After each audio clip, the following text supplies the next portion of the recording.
Ontario, Canada. It's February 12th. So why am I now making a fifth video in a series on Canada's digital banking? And this is relevant to the States and wherever you are with digital banking. Well, what prompted me is I saw that 82% of Canadians are digitally banking. If you want to know the difference between electronic and digital banking, well, I just covered it in the previous 4 videos. If you're seeing me here on TikTok or something, you can find me on YouTube, just Common Sense Carl videos on YouTube. I did a whole series on this last year when digital banking came into Canada, April 24th, 2023. There's quite a difference between digital banking and electronic banking. If you read your contract, and I think 18% of Canadians must have read their contract because they opted out of digital banking. Because you have to opt out, because it's implied consent. If you didn't opt out, go into your bank and sign out, more on that in a moment, it was implied consent and you are digitally banking. You're digitally banking, aren't you? Yes, I am. Yeah, and you didn't do anything to do it, it just happened. Correct. And you probably wouldn't know anything about it if you didn't know me and watch my videos. That's true. Okay, so a bit of dirty pool there. So why don't you want to participate in digital banking?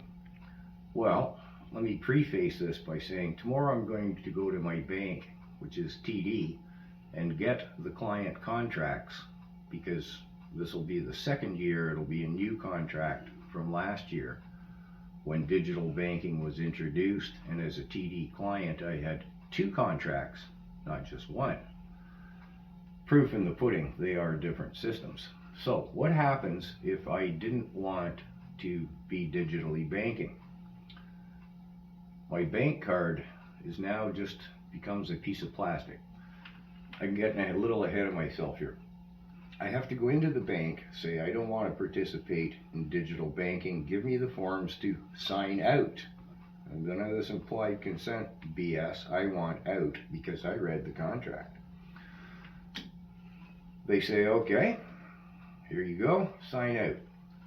At this point, my bank card is just a piece of plastic. It's not a debit card anymore. I can't use it at an ATM. It is worthless. I can't do anything electronically that I could before the digital banking came. I can't receive money from an e-transfer, PayPal, buy me a coffee, all that stuff. No, so wait a minute, you're telling me if I sign out of digital banking, I can't even e-bank?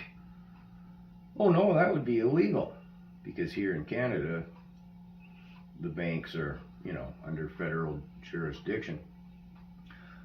You can still e-bank. Well, how does that work, you might ask? Well, it works this way. I have to go into the bank with my paper paycheck because I can't receive it electronically, or pensions or disabilities or carbon tax rebate check.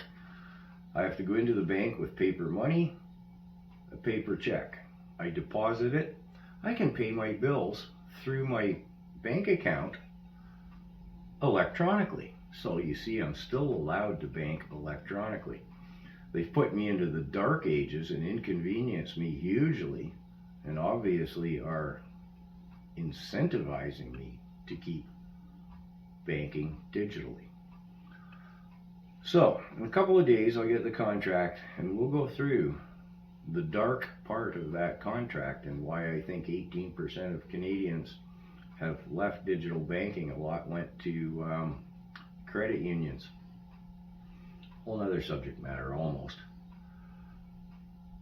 And when we look at the contract, you'll see why you might not want to be digitally banking. We're not talking hypothetically here that it could lead to CBDCs, programmable central bank digital currencies. I'm talking just what's in the contract. So again, if you've just stumbled across this on TikTok or something, if you want some background, you can find me on YouTube. Did I miss anything? No, I don't think so. Okay. Bye for now.